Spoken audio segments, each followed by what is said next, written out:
วัสดีค่ะเจอกันอีกแล้วค่ะเจอกันกับก้อยอีกแล้วทางช่องวารุณีชาแนลนะคะช่องแบ่งปันทางด้านการตัดเย็บเสื้อผ้าและการสร้างแพทเทิร์นค่ะคลิปนี้จะมาแบ่งปันเพื่อนๆสร้างเสื้อตัวปล่อยนะคะเป็นคอจีนเป็นเสื้อคอจีนต่อรูดบ่าหน้าเบาๆนะคะคอจีนเป็นรูปตัววีนะคะเป็นรูปตัววีตรงแขนจะมีจีบตัวนี้จะพาสร้างเสร็จเลยนะคะสร้างเสร็จแบบตัดใส่ใช้ได้จริงเลยนะคะด้านหน้าจะเป็นจีบทวิตเรียวมาหาชายเสื้อทวิตจะไม่ถึงชายนะคะจะไม่ถึงชายสัดส่วนที่จะบวกนะคะรอบอกจะบวกอยู่ที่8 เซนเป็นเสื้อตัวปล่อยนะคะรอบอกบวก8 เซนบวก8 เซนนี่คือคนสัดส่วนปกติถ้าเราตัวใหญ่ตัวอ้วนบวกไป10 เซน12 เซน14 เซนนะคะรักแร้บวก6 เซน8 เซน10 เซนตามสัดส่วนของเรารอบสะโพกบวกไป6 เซนถึง16 เซน8 เซน10 เซน12 เซนแล้วแต่หุ่นของเราตามสัดส่วนหน้าท้องสะโพกของเรานะคะเดี๋ยวก็จะเขียนไว้ใต้คำอธิบายในการบวกสัดส่วนนะคะเป็นเสื้อตัวปล่อยนะคะจะพาสร้างคอจีนด้วยนะคะคอจีนแล้วก็บากตรงคอแหลมนิดหน่อยมาเริ่มเลยค่ะมาเริ่มเลยตัวนี้ก็จะสร้างไซส์ M นะคะสร้างไซส์ M สัดส่วนบวกเรียบร้อยแล้วนะคะตีกรอบเสื้อไว้ก่อนเลยสัดส่วนบวกเรียบร้อยตรงทวิตด้านหน้าตรงนี้นะคะตรงทวิตด้านหน้าตรงนี้เราจะเผื่อกระดาษไปในตัวสำหรับเพื่อนๆมือใหม่จะพาเผื่อกระดาษเลยในแพทเทิร์นเลยนะคะแต่ถ้าเป็นช่างทั่วไปเขาสร้างเขาจะไม่เผื่อกระดาษเขาจะไปวางเผื่อเวลาเขาไปตัดผ้านะคะแต่ตัวนี้ก็จะพาเพื่อนๆเผื่อกระดาษไปเลยนะคะจะได้ไม่งงแล้วก็ไม่ตัดผ้าผิดด้วยมาเริ่มเลยค่ะมาเริ่มเลยวัดออกจากริมกระดาษหน้าตัวเรานะคะวัดออกไปก่อนวัดเผื่อเอาไว้ก่อนเลยนะคะจากริมกระดาษหน้าตัวเราตรงนี้วัดออกไปก่อน2 นิ้วนะคะ2 นิ้ว2 นิ้วค่ะ2 นิ้วแล้วเราก็ขีดเส้นยาวลงไปเลยค่ะขีดเส้นยาวลงไปเลยพอขีดเส้นเสร็จเราพับกระดาษเลยนะพับกระดาษเส้นที่เราขีดเลยนะเพื่อนค่ะพับกระดาษเลยนี่ค่ะพับเส้นตามดินสอที่เราขีดตัวนี้จะเป็นเสื้อสวมหัวนะคะสวมหัวนะเป็นคอจีนแหลมตัว V จะสวมหัวได้เดี๋ยวจะพาสร้างคอในตัวเสื้อแพทเทิร์นนี้เลยนะเราจะได้เห็นรูปทรงของเสื้อว่าออกตัวคอนะรูปทรงเขาจะออกมาแบบไหนจะสร้างตรงนี้เลยนะคะพอเราพับกระดาษตรงที่เรายื่นออกไป2 นิ้วแล้วเรียบร้อยเราพับเก็บเข้าไปข้างในนะคะนี่ค่ะเส้นนี้คือเส้นกลางหน้าเส้นสันทบหน้านี่ค่ะเหมือนเดิมค่ะเริ่มเลยวัดลงมาจากริมกระดาษขวามือเราลงมา10 เซนมาตรฐาน10 เซนคือมาตรฐาน10 เซนนะคะเพื่อนขาวัดลงมาเลยมาตรฐานของเราเลยนะคะ10 เซนเนี่ยแล้วเราขีดเส้นค่ะขีดเส้นนะคะยังไม่ได้ตีกรอบเสื้อเลยตีกรอบเสื้อก่อนก้อยลืมขอโทษทีตีกรอบเสื้อนะคะนำสะโพกบวกรวมเรียบร้อยหาร2ได้เท่าไหร่วัดยื่นออกไปเท่ากับสะโพกที่เราบวกรวมแล้วหาร2นำส่วนที่ใหญ่ที่สุดของร่างกายเราถ้าเราหน้าอกใหญ่กว่าสะโพกเราก็ใช้หน้าอกนะคะบวกรวมเรียบร้อยแล้วก็วัดออกไปเลยค่ะหาร2ได้เท่าไหร่วัดออกไปเลยค่ะติ๊กเอาไว้จากเส้นริมกระดาษสันทบด้านหน้าเรานะคะวัดออกไปเลยนี่ค่ะติ๊กไว้นี่ค่ะติ๊กเอาไว้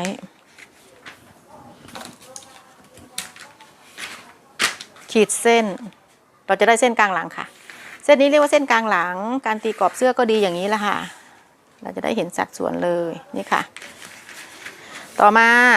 จากเส้นคอที่เราวัดลงมา10 เซนแล้วขีดเส้นนะคะตรงเส้นคอนี่คือวัดจากริมกระดาษลงมา10 เซนแล้วขีดเส้นเราจะได้เส้นคอทีนี้จากเส้นคอวัดลงมาเท่ากับยาวหน้าที่เราวัดได้จากเส้นคอวัดลงมาเท่ากับยาวหน้าที่เราวัดได้นะคะขีดเส้นคอวัดลงมาเท่ากับยาวหน้าที่เราวัดได้ขีดเส้น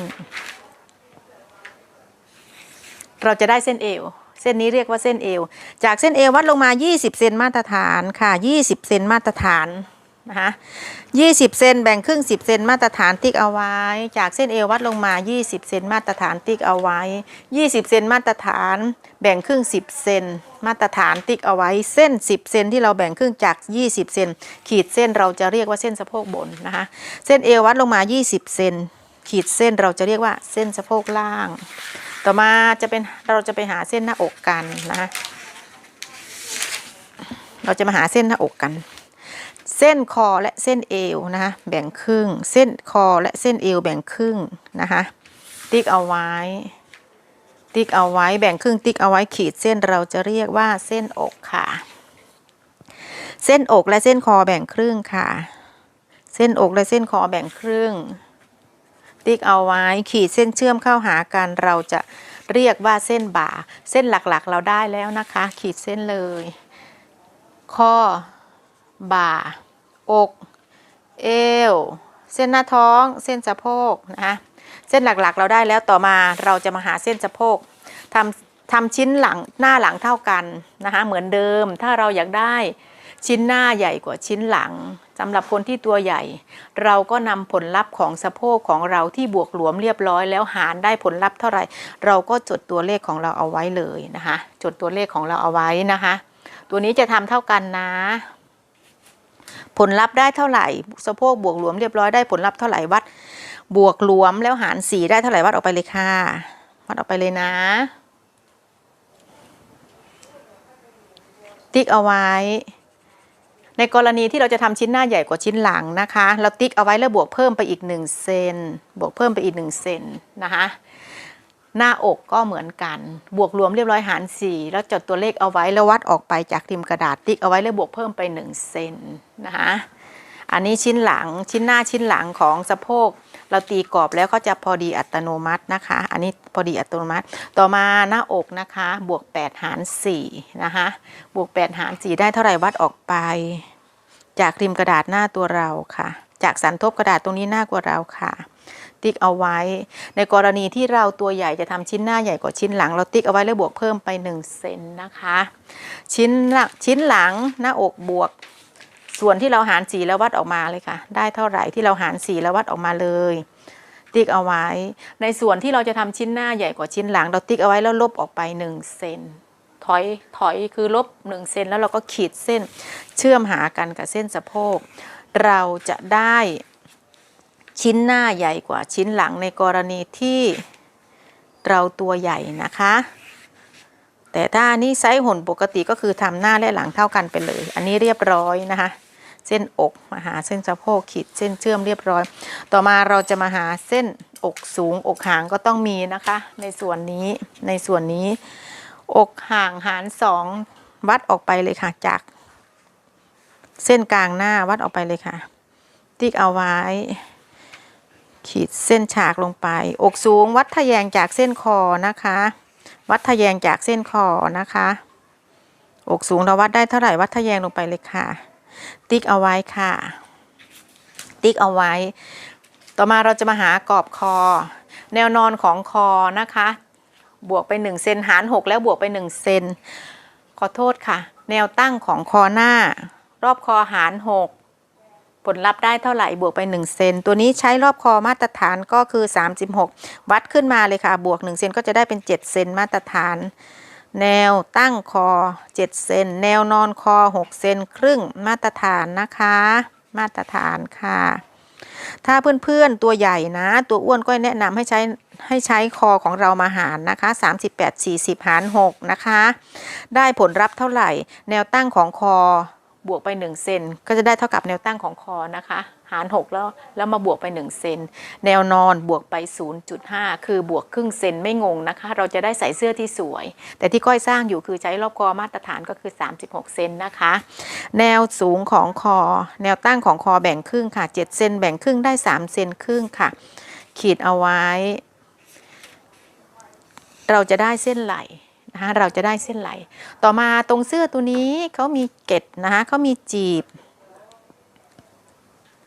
เขาจะมีตรงต่อรูดตรงบ่านิดหน่อยฉะนั้นตรงนี้ก็จะสร้างจีบตรงนี้ให้มีเกล็ดตรงไหล่เนาะให้มีเกล็ดตรงไหนเราจะมาแยกแพทเทิร์นเพื่อที่ต้องการจะให้เขารูดตรงไหล่ตรงนี้สวยๆนะคะเพื่อที่จะต้องการแยกรูดตรงนี้ในแพทเทิร์นนะคะ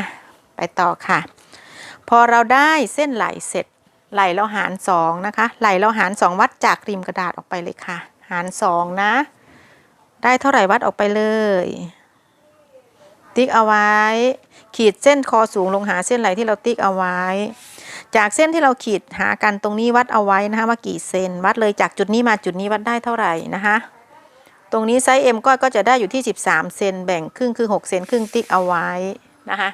จดตัวเลขเอาไว้13เซนนะคะเดี๋ยวเราจะไปใช้ด้านหลังจดตัวเลขจากจุดนี้มาจุดนี้เราวัดว่าได้กี่เซนแล้วจดตัวเลขเอาไว้นะคะแล้วแบ่งครึ่ง13เซนแบ่งครึ่งก็คือ13เซนแบ่งครึ่งก็คือ6เซนครึ่งนะคะติ๊กเอาไว้แล้วขีดเส้นหาเส้นอกสูงนะคะขีดเส้นหาเส้นอกสูงเกิดเส้นลักษณะนี้เส้นบ่าหน้าหาร2แล้วจดตัวเลขเอาไว้นะคะเส้นบ่าหน้าเราหาร2จดตัวเลขเอาไว้ค่ะนี่ค่ะจดตัวเลขเอาไว้บ่าหลังหาร2จดตัวเลขเอาไว้ตรงเส้นบ่าเลยนะคะจะได้ไม่งงนะจดตัวเลขเอาไว้เลยนะคะหาร2เดี๋ยวค่อยมาทำเกล็ดเดี๋ยวจะพาทำเกล็ดทำวิธีเดิมแต่เพื่อนๆมือใหม่ก็ยังงงอยู่ดีเดี๋ยวค่อยจะมาทำอธิบายให้แบบละเอียดเลยนะเราจะมาหายาวหลังก่อนนะคะวัดยาวหลังจากเส้นเอวตรงนี้เส้นเอววัดขึ้นมาเท่ากับยาวหลังที่เราวัดได้นะคะใช้เลข1วางตรงนี้เลยเลข1วางตรงเส้นเอวแล้ววัดขึ้นมาเท่ากับยาวหลังที่เราวัดได้นะคะเราวัดยาวหลังได้เท่าไหร่จุดเอาไว้ค่ะจุดเอาไว้ตรงนี้ติ๊กเอาไว้ติ๊กเอาไว้แล้ววัดจากเส้นคอขึ้นมาแล้วเช็คเลยค่ะจากเส้นคอคือเส้นนี้วัดขึ้นมาถึงเส้นยาวหลังที่เราวัดได้เช็คซิว่าเขาได้กี่เซนถ้าได้5เซนก็คือปล่อยผ่านถ้าไม่ถึง5เซนได้3เซนหรือ4เซนเราก็ใช้3หรือ4เซนของเส้นยาวหลังของเรา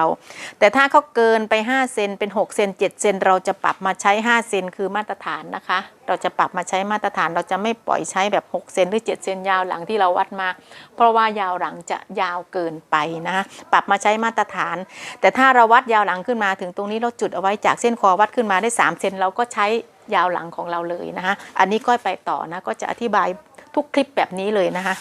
แล้วขีดเส้นฉากค่ะแนวนอนของคอแนวนอนของคอหลังใช้7เซนมาตรฐานนะคะวัดออกจากจุดนี้7เซนมาตรฐาน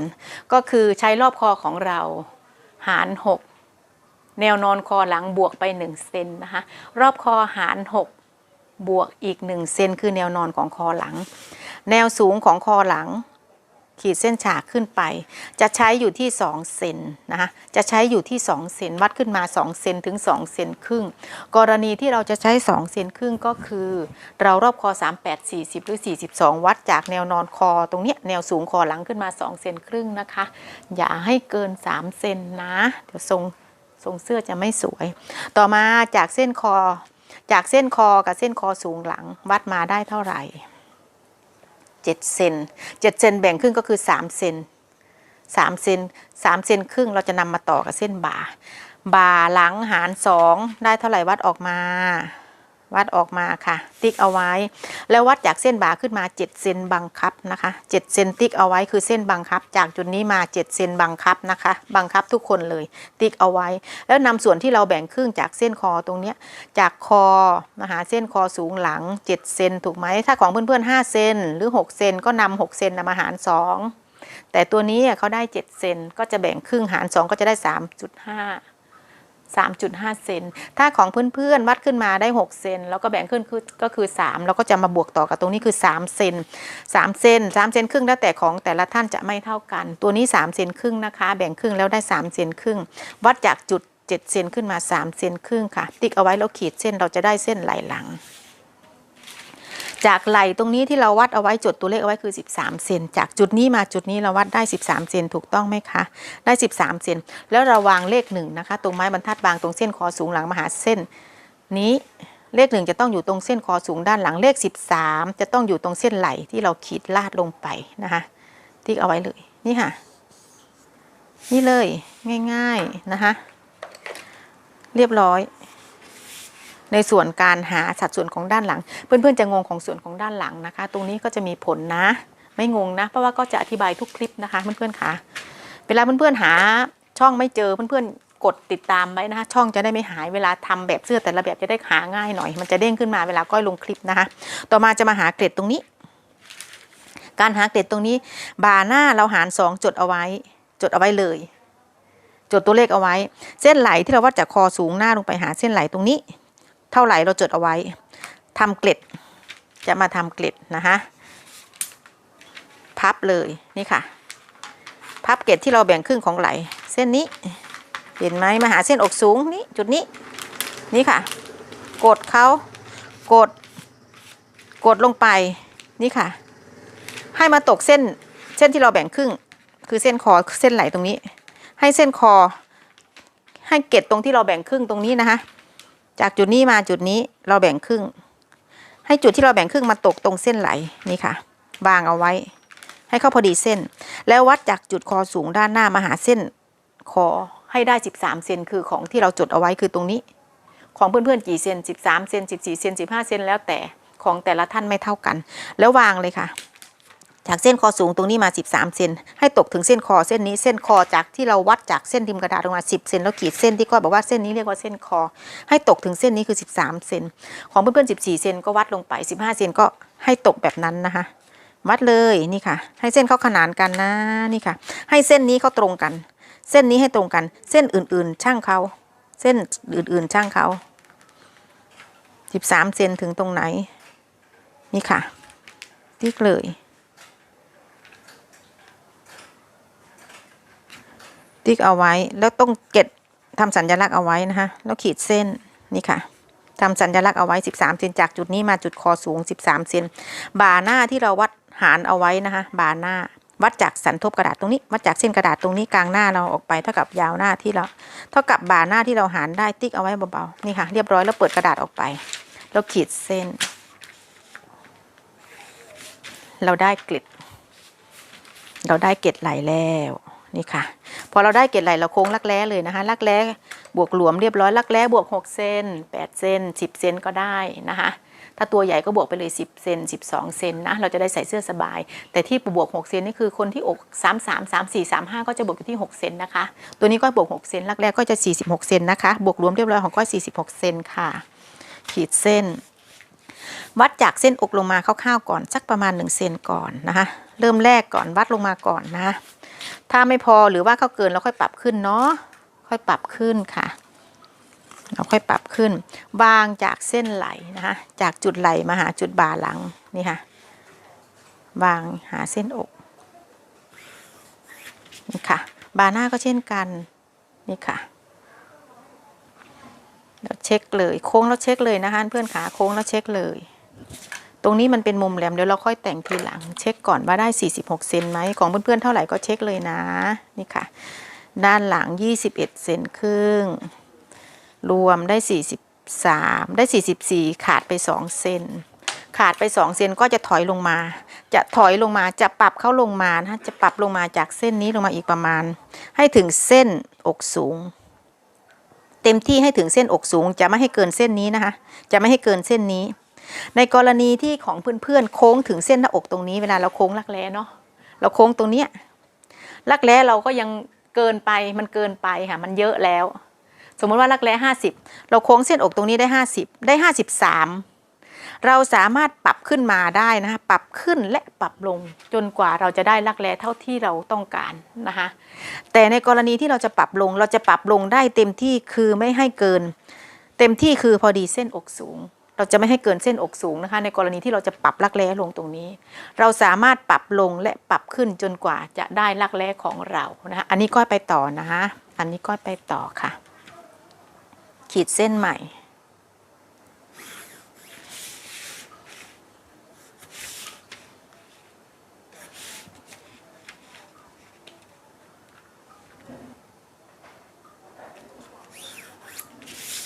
เช็ครักแร้ใหม่เลยค่ะว่าได้46ไหมอันนี้จะช้าหน่อยนะเพราะว่ามันเป็นแพทเทิร์นลูกค้าอันนี้ไซส์ M อันนี้ได้45ก็ใช้45เลยนะไม่ได้ซีเรียสแค่เซนเดียวเองไม่เป็นไรปรับไปเลย45เปลี่ยนตัวเลขเป็น45ไม่เป็นไรเดี๋ยวเวลาไปสร้างแขนก็ใช้45นั่นแหละนี่ค่ะเรียบร้อยในกรณีที่เราทำตรงนี้เสร็จแล้วเรียบร้อยเราก็ปรับไหลเลยนะคะก็คือเช็คเลยจากเส้นไหลมาหาเส้นตรงที่เราโค้งรักแร้เรียบร้อยเนี่ยเท่าสูงเท่าไหร่อันนี้เอาก็จะแนะนำให้ดูการปรับไหลก็คือเอาเป็นหลักนิ้วเลยนะจากจุดนี้เส้นไหลตรงนี้วัดมาหาเส้นอก8 นิ้วครึ่งด้านหลังดูด้านหน้านะคะดูด้านหน้าจากจุดนี้ลงมาหาเส้นนี้จะกี่นิ้วอันนี้8 นิ้วนะคะได้8 นิ้ว ไม่ต้องปรับเพราะว่าด้านหลังสูงกว่าอยู่แล้วถ้าเราสร้างเสื้อนะคะถ้าทำเกล็ดแบบนี้ไหลด้านหลังจะสูงกว่าด้านหน้าอัตโนมัตินะคะอันนี้เพื่อนๆไม่งงนะบางครั้งเราจะต้องมีการปรับไหลแต่งไหลด้วยแต่เราจะต้องเช็คทุกครั้งถ้าทำสูตรนี้ทำเกล็ดแบบนี้ไหลด้านหลังจะสูงกว่าด้านหน้าอัตโนมัตินะคะแต่เราก็ต้องเช็คทุกครั้งอันนี้ที่ก้อยลองเช็คดูด้านหลังจากตรงนี้8 นิ้วครึ่งจะเช็คแบบว่าให้เป็นหลักนิ้วให้เพื่อนๆเข้าใจเลย8 นิ้วครึ่งถูกต้องไหมคะแล้วเรามาเช็คจากจุดนี้มาหาจุดนี้ว่าได้เท่าไหร่ของชิ้นหน้านะคะอันนี้ได้8 นิ้วเกินไป1 ครึ่งนิ้วนะคะด้านหลังจะสูงกว่าครึ่งนิ้วหรือ1 เซนประมาณนั้นอันนี้คือผ่านไปได้เลยนะคะอันนี้เสร็จแล้วเรียบร้อยต่อมาเราจะมาหาความยาวของเสื้อนะความยาวของเสื้อเรากำหนดมายาวเท่าไหร่วัดจากคอลงไปเลยค่ะตัวนี้ยาวนิดหน่อยนะประมาณ27นะคะประมาณ27นี่ค่ะความยาวเสื้อก็ขออนุญาตตัดนะคะก็ขออนุญาตตัดตรงกระดาษออกไปก่อนนะเกะกะ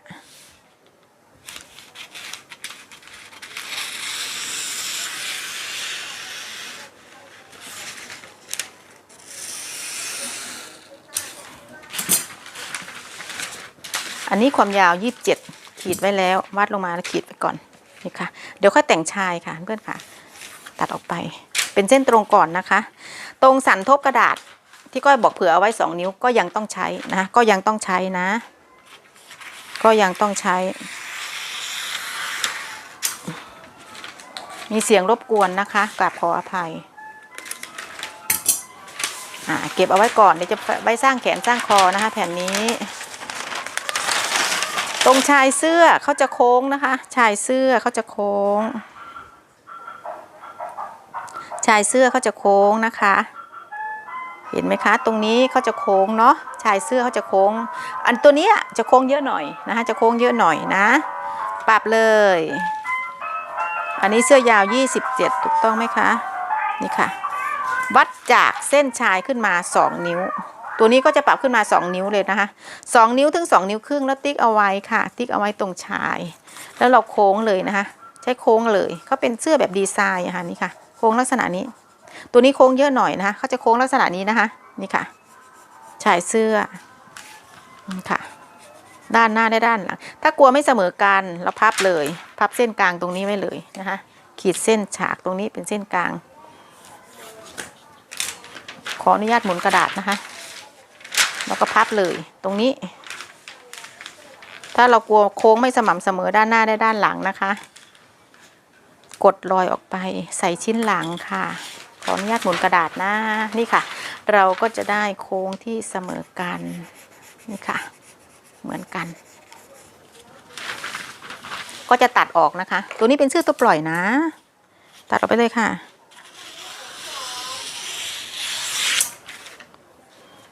ตัดออกไปแล้วจะแต่งตรงรักแร้ตรงนี้นะคะเราจะมาวาง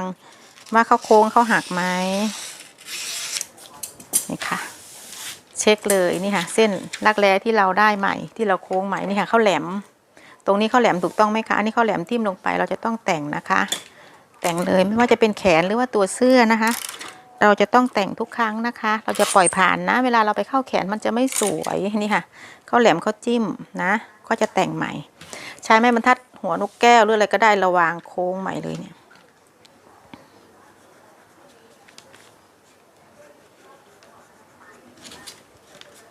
อย่าปล่อยผ่านไปนะคะตรงมุมตรงนี้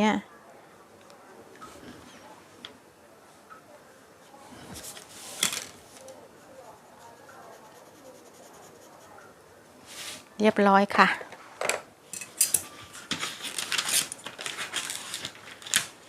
ต่อมาเราจะมาแปรงตรงคอเสื้อนะคะเราจะมาแปรงตรงคอเสื้อตรงนี้ทำด้านหน้าก่อนนะปิดเกล็ดเลยค่ะปิดเกล็ดตรงนี้ก่อนนะคะจะวาดคอแล้วค่อยแยกตรงนี้นะคะปิดเกล็ดเลยนี่ค่ะ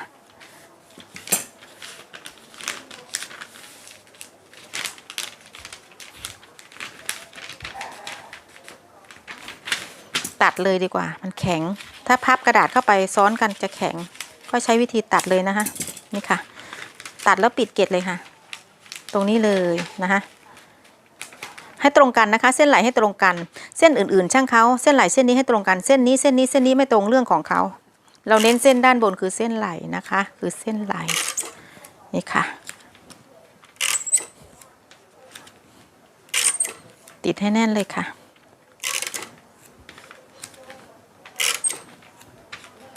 ติดให้แน่นเลยในส่วนของตรงที่เราจะทำคอเราจะวาดคอก่อนนะคะนี่ค่ะชิ้นหน้าเนาะลักษณะนี้ตรงคอจีนวัดจากเส้น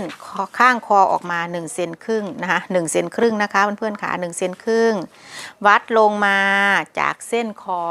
ลงมา1ด้านล่างก็1 เซนครึ่งเหมือนกันนะคะ1 เซนครึ่งค่ะ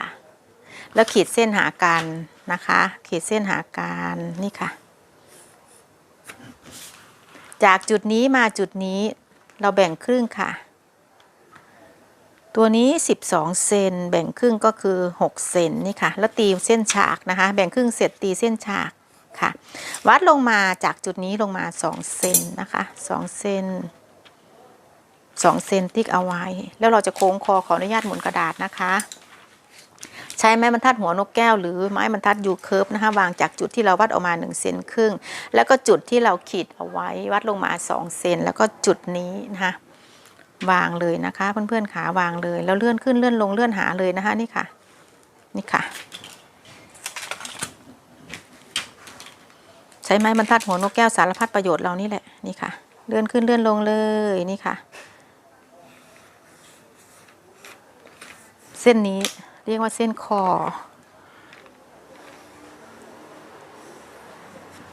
นะคะ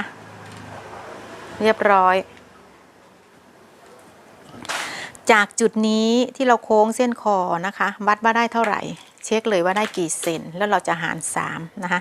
ก้อยโค้งเลยนะคะตัวนี้13 เซนโค้งเลยค่ะรอบคอที่เรา13 เซนหาร3นะคะเราหาร3เลยจะทำคอจีน13 เซนหาร3 4.3เลยค่ะแต่ละช่อง 4.3 นี่ค่ะแต่ละช่อง 4.3 นี่ค่ะนะคะ 4.3 เรียบร้อยนะคะ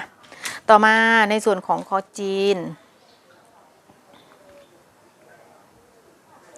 ในส่วนของคอจีนที่เขาปักบากตรงนี้นะคะเดี๋ยวก็จะให้ดูนี่ค่ะเห็นไหมตรงนี้ที่เขาบากนะคะ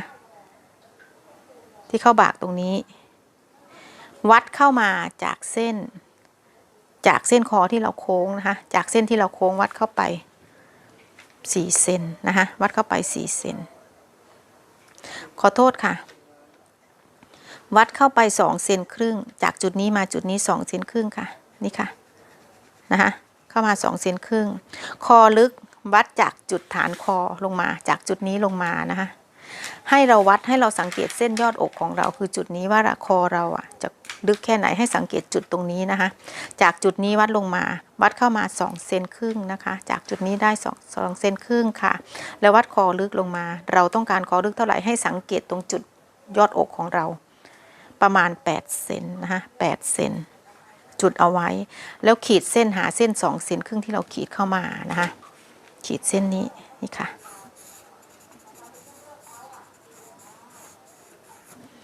เราจะวัดลงมาจากจุดนี้8 เซน9 เซน10 เซนแล้วแต่ความชอบของเราที่ชอบคอลึกนะคะต่อมาเราจะมาสร้างคอเราจะมาวาดคอจีนนะคะเราจะมาวาดคอจีนเส้นหลักๆที่เราแบ่งจากช่องนี้นะคะที่ว่าหาร3ที่ติ๊กเอาไว้1ช่องนี่ค่ะ1 2 3ให้ใช้ช่องแรกนะคะให้ใช้ช่องแรกนี่ค่ะให้ใช้ช่องนี้เลยนะ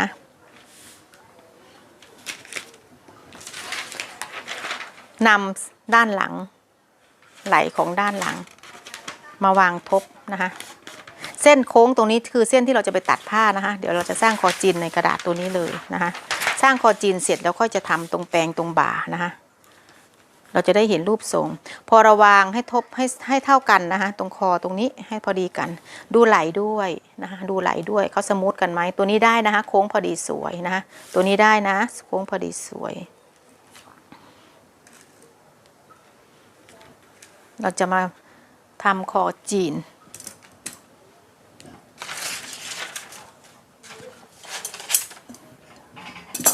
ติ๊กเอาไว้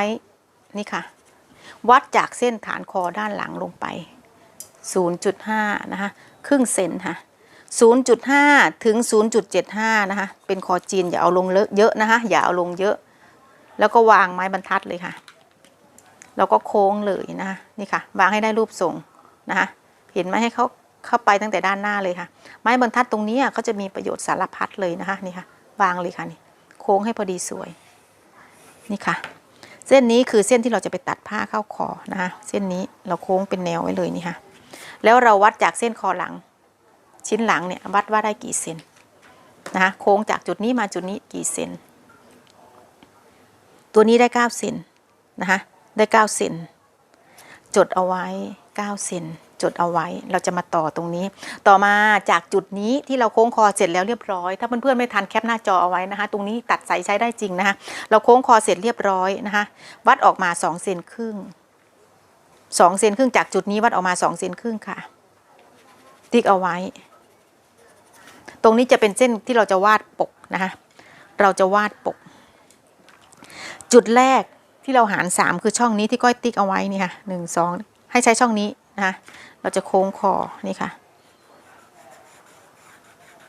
เส้นนี้คือคอที่เราจะสร้างนะคะเส้นนี้คือคอที่เราจะสร้างพอมาถึงจุดที่เราวัดออกมา2เซนครึ่งตรงนี้เราขีดเส้นตรงขึ้นไปเลยนะคะหาด้านหลังเลย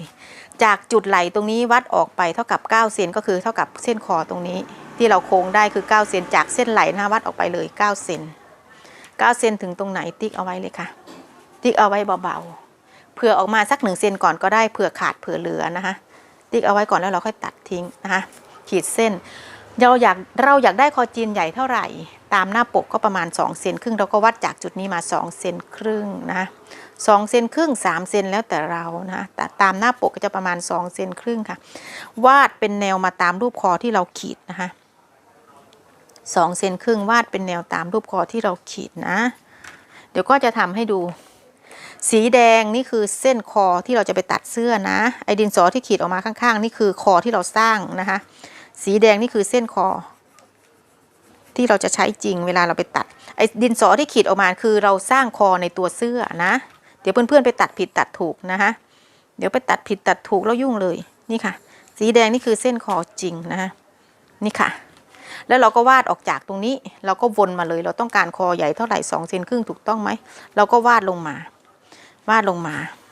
2เซนครึ่งจากจุดนี้มา2เซนครึ่งแล้วเราก็ขีดคอเลยนะคะ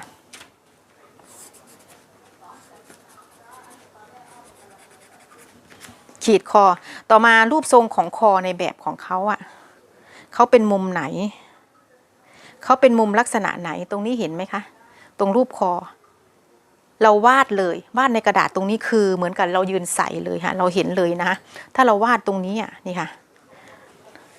เขาเป็นรูปทรงไหนเราวาดเลยนี่ค่ะเราก็ขีดไปเลยเรามองเห็นนะเนี่ยเรามองเห็นเลยค่ะนี่เราขีดเลยเนี่ยรูปทรงของคอเนี่ยนี่มองเห็นเนาะนี่ค่ะนี่ค่ะเราขีดเลยนี่ค่ะนี่ค่ะเราจะได้รูปทรงคอเหมือนในหน้าปกเลยถ้าเราสร้างปกในตัวนี้ในแพทเทิร์นต่อมาพอเราวาดเสร็จนะคะเราจะลอกตรงนี้ออกไปคอที่เราวาดเนี่ยตรงมุมนี้ตรงนี้เราจะกิ้งกระดาษออกไปเลยนะคะหากระดาษมารองเลยค่ะเราจะกิ้งออกไปเส้นคอนะนี่ค่ะกระดาษรองเลย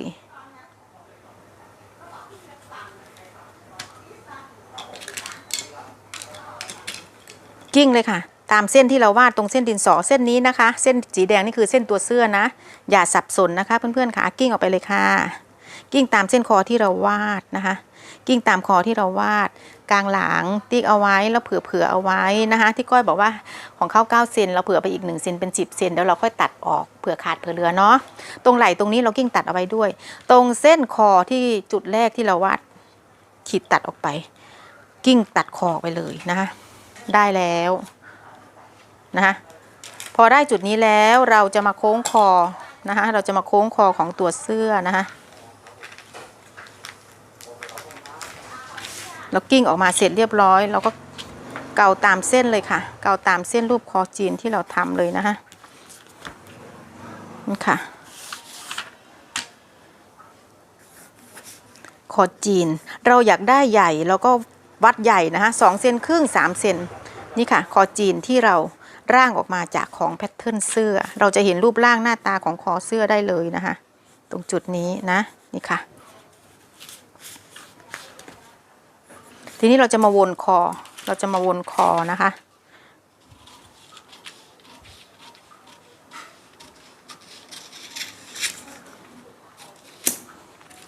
ตรงนี้ที่เผื่อเอาไว้เนาะเผื่อเหลือๆนี่ค่ะ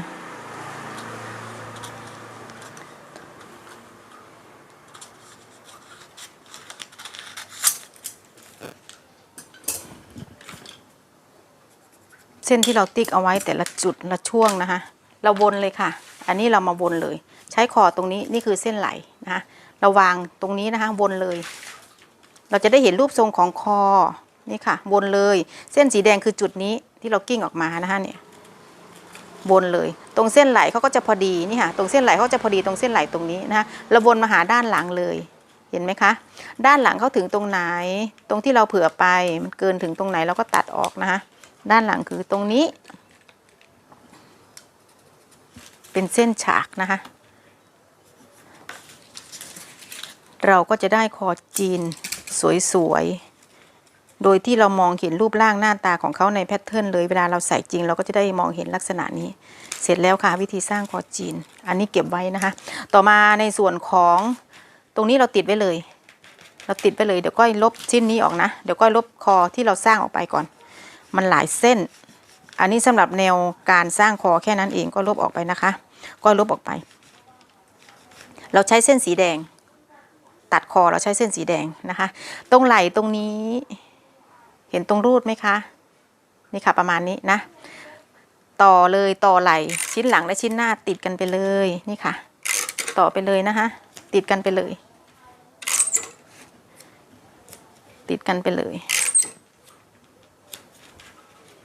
วัดจากจุดเส้นไหล่ลงไป4เซนจากจุดนี้มา4เซนนะคะ4เซนเสมอกัน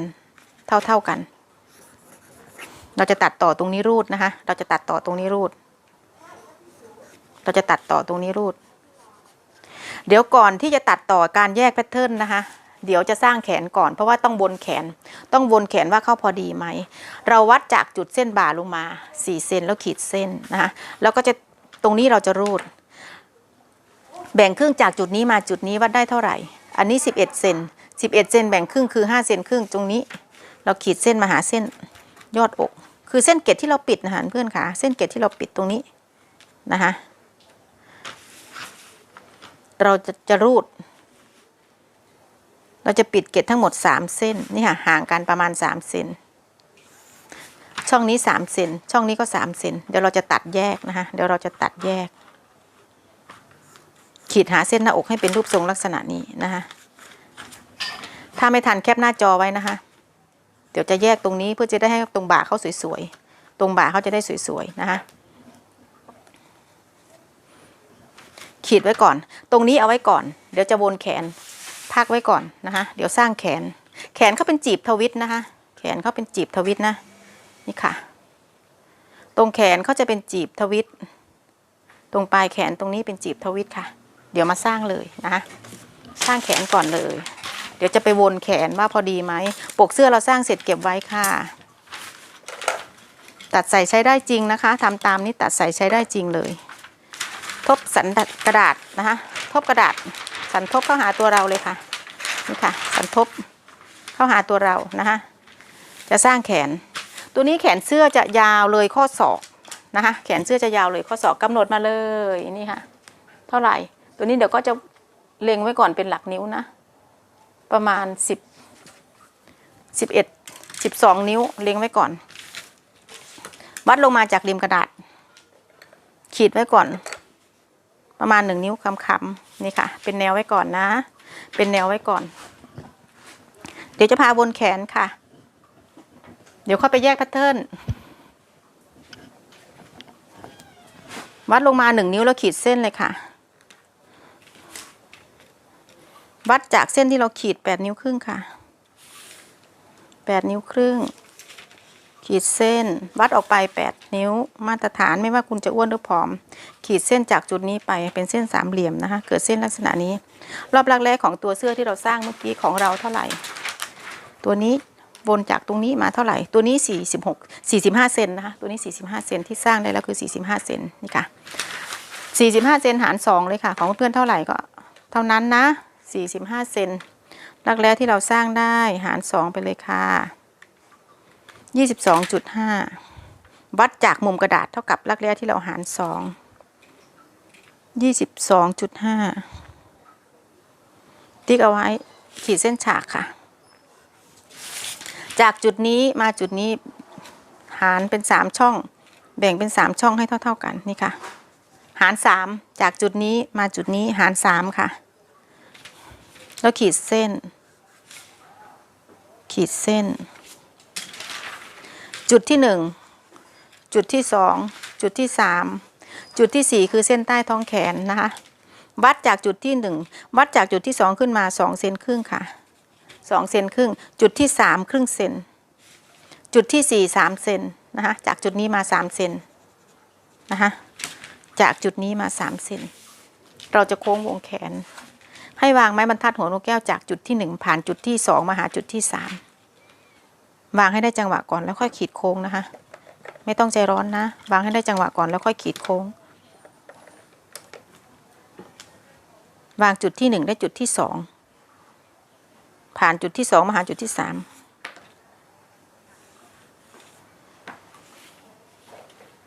หมุนไม้บรรทัดหัวนกแก้วจากจุดที่3มาจุดที่4เลื่อนให้ได้ระดับก่อนนะคะแล้วขีดเส้นเรียบร้อยค่ะจากจุดที่1วัดลงมาเท่ากับความยาวแขนที่เราต้องการนะคะความยาวแขนที่เราต้องการจุดเอาไว้ขีดเส้นฉากค่ะรอบปลายแขนไม่หลวมมากนะคะรอบปลายแขนไม่หลวมมากประมาณนี้วัดประมาณนี้นะคะตัวนี้11เซน11นิ้วของก้อย11นิ้วของเพื่อนๆเท่าไหร่ก็แล้วแต่นะคะ11นิ้ว11นิ้วหาร2เลยก็คือ5นิ้วครึ่งจุดเอาไว้วัดจากสันทบกระดาษออกไป5นิ้วครึ่งจุดเอาไว้นะคะเราจะทำจีบทวิตใหญ่อยู่ที่3นิ้ววัดออกจากเส้นปลายแขนที่เราวัดออกมาแบ่งครึ่งคือ5นิ้วครึ่งบวกจีบทวิตไปอีก1นิ้วครึ่งนะคะไปเป็น1นิ้วครึ่งนะคะจากจุดนี้มาจากเส้นรอบปลายแขนเราบวกออกไป1นิ้วครึ่งจุดเอาไว้แล้วขีดเส้นหาเส้นใต้ท้องแขนคือเส้นนี้นี่ค่ะนะคะขีดเส้นแล้วเรากลิ้งออกไปนะคะกลิ้งลอกแขนออกไปเลยค่ะจากจุดนี้ลอกไปนี่ค่ะขออนุญาตตัดนะคะตัดเลยค่ะ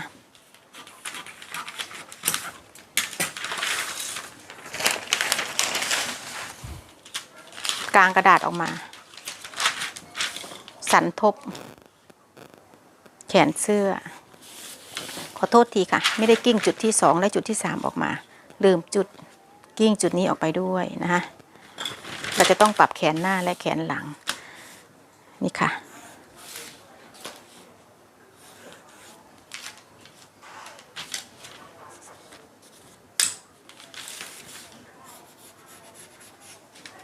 ขีดร่างเบาๆจุดที่2จุดนี้วัดลงมาครึ่งเซนจุดนี้ก็ครึ่งเซนโค้งใหม่เวลาโค้งให้ดูตรงหัวแขนนะคะให้เข้าบาลานซ์กันให้เข้าสมูทกันตรงนี้อย่าให้หักให้แหลมมาวางตรงนี้นี่ค่ะตรงนี้ขีดใหม่โค้งแขนใหม่ค่ะในส่วนของด้านหน้าแขนด้านหน้าจะต้องเว้ากว่าด้านหลังนะคะแขนด้านหน้าจะต้องเว้ากว่าด้านหลังโค้งเสร็จเราแต่งเส้นเลยค่ะนี่ค่ะเราจะได้เส้นลักษณะนี้เส้นแรกที่เรากิ้งออกมาไม่เอาแขนด้านหน้าจะต้องเว้ากว่าด้านหลังพอสร้างเสร็จเช็คต้นแขนของเราเลยแขนสร้างสูตรนี้แขนต้นแขนไม่มีฟิตนะคะอันนี้เกินไป1นิ้วปัดผ่านนะคะของก้อยเกินไป1นิ้วปัดผ่านทีนี้เราจะมาเช็คว่ารอบวงแขนของเราว่าได้รักแร้จริงๆอ่ะ45เซนจะต้องเกินไปประมาณ3เซนถือว่าปกติเกินไป4เซนก็ถือว่าปกตินะคะวัดเลยได้เท่าไหร่นะคะได้เท่าไหร่อันนี้48 48 เซนก็ปัดผ่านคือได้เลยนะคะปัดผ่านได้เลยต่อมาในส่วนของปลายแขนที่เราจะทำจีบทวิตนะคะที่เราจะทำจีบทวิตที่บวกไป1 นิ้วครึ่งสันทบบวกไป1 นิ้วครึ่งถูกต้องไหมคะเราก็วัดจากเส้นกลางแขนออกไปเลย1 นิ้วครึ่งนี่ค่ะสันทบเข้าไป1 นิ้วครึ่งแล้วก็จุดเลย1 นิ้วครึ่งตรงนี้นี่ค่ะขีดเส้นแล้วกิ้งออกไปนี่ค่ะ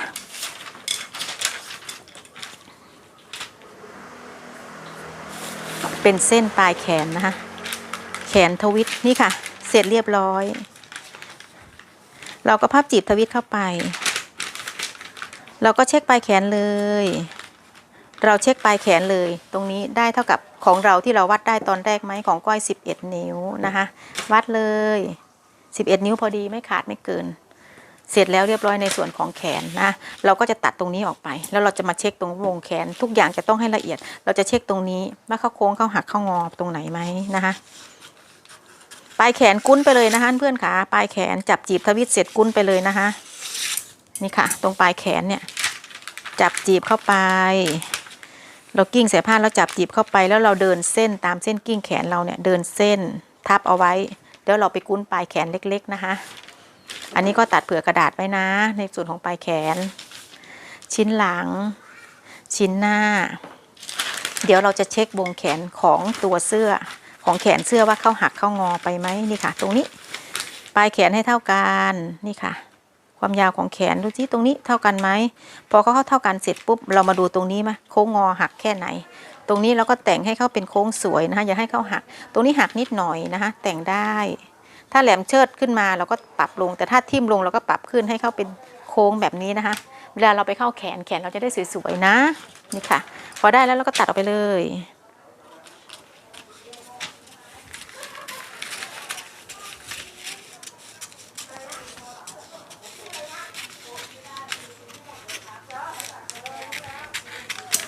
เรียบร้อยกิ้งเส้นกลางออกไปฝั่งนี้เราจะมาสอบหัวแขนเช็คลักแร้กับตัวเสื้อว่าเข้าโอเคไหมว่าเข้าพอดีไหมมาเลย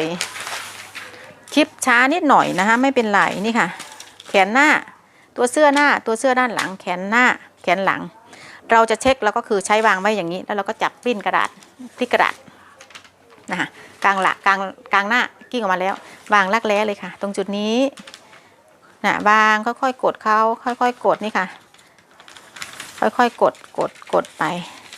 เขาจะพอดีไอ้ที่เขาเกินไป3 เซน4 เซนเวลาเรามาทาบกระดาษเขายังพอดีเลยแล้วเวลาเราไปเข้าแขนเสื้อเราจะอีทหัวแขนเดินเส้นอีทหัวแขนเวลาไปเข้าแขนเสื้อเราจะสวยนะคะเวลาเราสร้างแขนตัวแขนจะต้องเหลืออยู่แล้ว3 เซนหรือ4 เซนเป็นเรื่องปกติไม่ต้องไปซีเรียสตรงนั้นนะคะต่อมาเราจะมาแปรงตรงนี้ตรงเส้นตรงนี้ที่เราจะมาแยกตรงนี้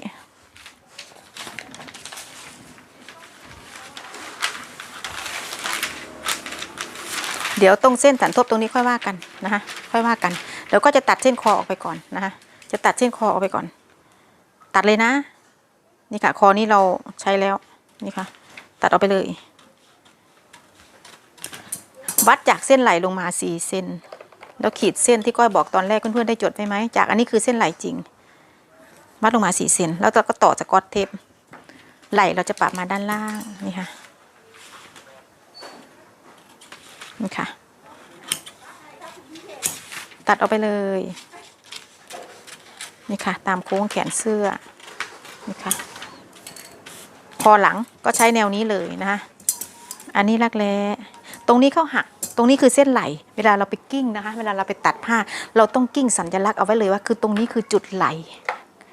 เวลาเราไปเข้าแขนนะคะเพราะตรงนี้เราปรับลงมาแล้วเราต่อรูดตรงนี้เนาะเวลาไปเข้าแขนไม่ใช่มาเข้าแขนตรงกลางแขนเสื้อมาใส่ตรงนี้ไม่ได้นะคะเดี๋ยวมีปัญหาแน่นอนเดี๋ยวเพื่อนๆจะบอกว่าเข้าแขนไม่ได้เส้นไหลคือตรงนี้นะเราติดตายไปเลยแต่เราจะกิ้งใส่ผ้านะคะเราจะกิ้งใส่ผ้านี่ค่ะอย่าลืมนะมือใหม่ลืมแน่ๆเลยเนี่ยตรงไหลตรงนี้ไหลคือตรงนี้ที่เราวัดลงมาคือเราจะต่อตรงนี้คือเป็นดีไซน์ของเขากลางแขนจะต้องอยู่เส้นนี้เด้อนี่ค่ะกลางแขนจะต้องอยู่เส้นไหลตรงนี้ไม่ใช่ตรงนี้นะเวลาเข้าอย่างงงนะอย่างงนะคะก็ตัดเสื้อตามรูปทรงตรงนี้เลยชิ้นหลัง ชิ้นหลังเราไปวางทบนะคะเพื่อนค่ะชิ้นหลังเราไปวางทบทุกส่วนนี่ค่ะเราก็ตัดออกไปเลยนี่ค่ะชิ้นหลังเราก็ไปวางทบผ้าตัดต่อมาเราจะมาแปรงชิ้นหน้ากันแปรงชิ้นหน้าก่อนนะคะตัดแยกเลยเห็นรูปทรงนี้ไหมจากจุดนี้มาจุดนี้วัดได้เท่าไหร่แล้วเราแบ่งครึ่งหรือขีดเส้นมาหาเส้นอกสูงแล้วแบ่งจากจุดนี้มาจุดนี้3 เซนช่องนี้3 เซนช่องนี้ก็3 เซนแล้วตีมุมให้เป็นทะแยงมุมแบบนี้งงไหมถ้าไม่ทันแคปหน้าจอนะคะไม่ทันแคปหน้าจอนี่ค่ะตัดลงไปเลย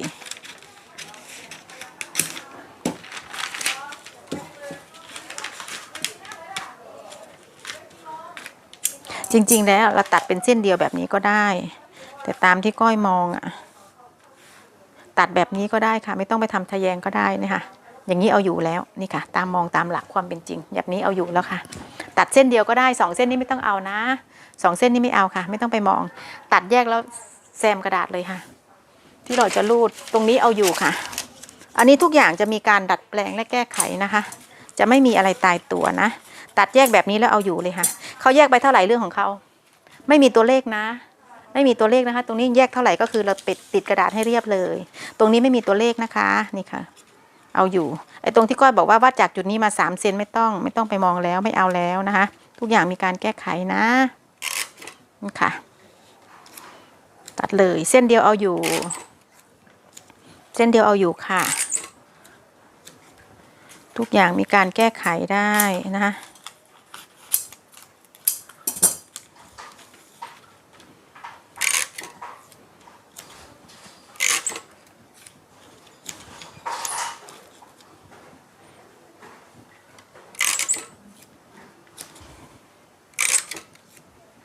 เส้นนี้หลายเส้นมือใหม่เข้ามาดู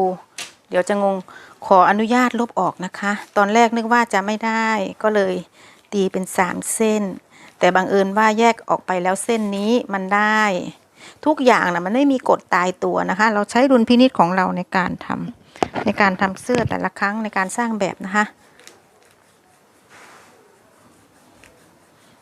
หลายเส้นก็ลบออกไปก่อนตรงนี้ก็ลบออกไปเลยพอเราแปะกระดาษเสร็จแล้วเราขีดเส้น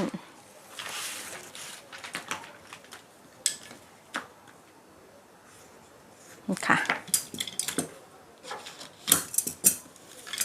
เราก็จะมาเดินรูดตรงนี้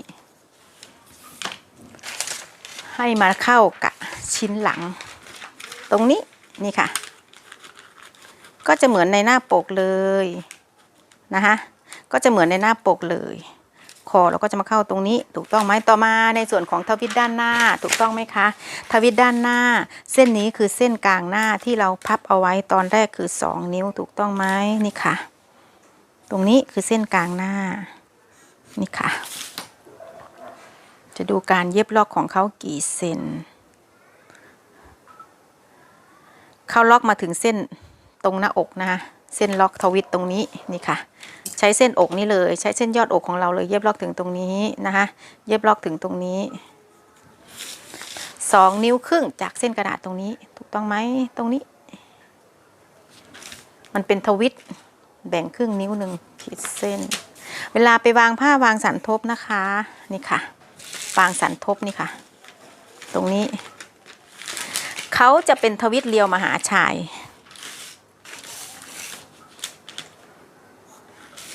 ตีเรียวมหาชายอย่างนี้นะคะตรงนี้คือเส้นสันทบของเสื้อเรา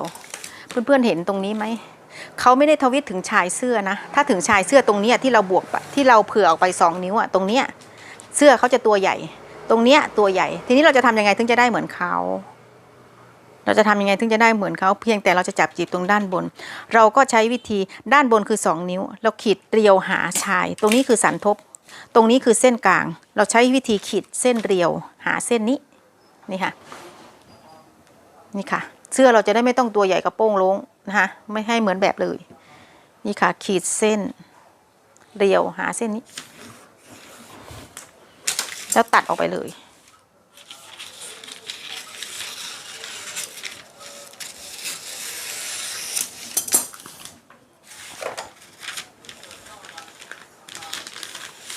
เราจะได้ทวิตแค่ ส่วนด้านบนด้านล่างชายเสื้อก็ยังจะแคบอยู่ไม่บานนะคะเราใช้ขีดเรียวแบบนี้ ในส่วนของตัวเสื้อนะคะ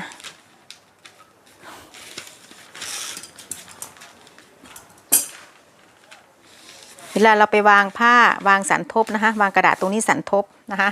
ขีดวางสันทบเลยสันทบผ้าถูกไหมคะตรงนี้สันทบผ้าการวางเราก็จับตรงนี้วางเลยผ้าวางสันทบผ้าตรงนี้เลยเอียงมาอย่างนี้ถูกต้องไหมคะถูกต้องไหมแล้วเราก็กลิ้งเส้นนี้กิ้งเส้นนี้มาถึงตรงนี้แล้วกิ้งตัดเอาไว้เพื่อเราจะเย็บล็อกตรงนี้เราปล่อยเอาไว้แล้วเราก็กลิ้งเส้นคอกิ้งเส้นคอออกไปตรงสาบตรงนี้ก็จะเป็นลักษณะนี้นะคะเห็นไหมเขาก็จะเป็นทวิต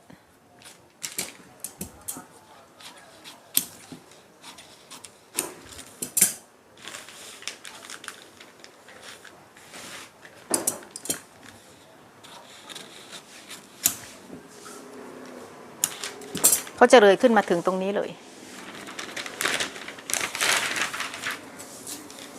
อันนี้เป็นฝั่งเดียวคือสันทบผ้าเพื่อนๆไม่งงนะตรงนี้จะต้องเป็นทวิตแบบนี้ตรงคอด้านบนตรงสาบเขาก็จะเลียวไปแบบนี้หาเส้นคอนะคะเขาก็จะหาเป็นเลียวเป็นหาเส้นคออยู่แล้วนี่ค่ะตรงนี้เราก็รูดไปตรงนี้เราก็รูดเข้าไปกับบ่า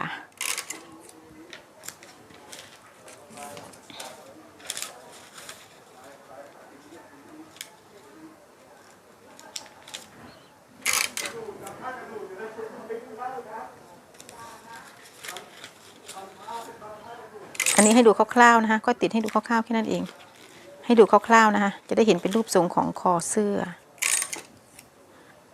ให้ดูเป็นคร่าวๆนี่ค่ะ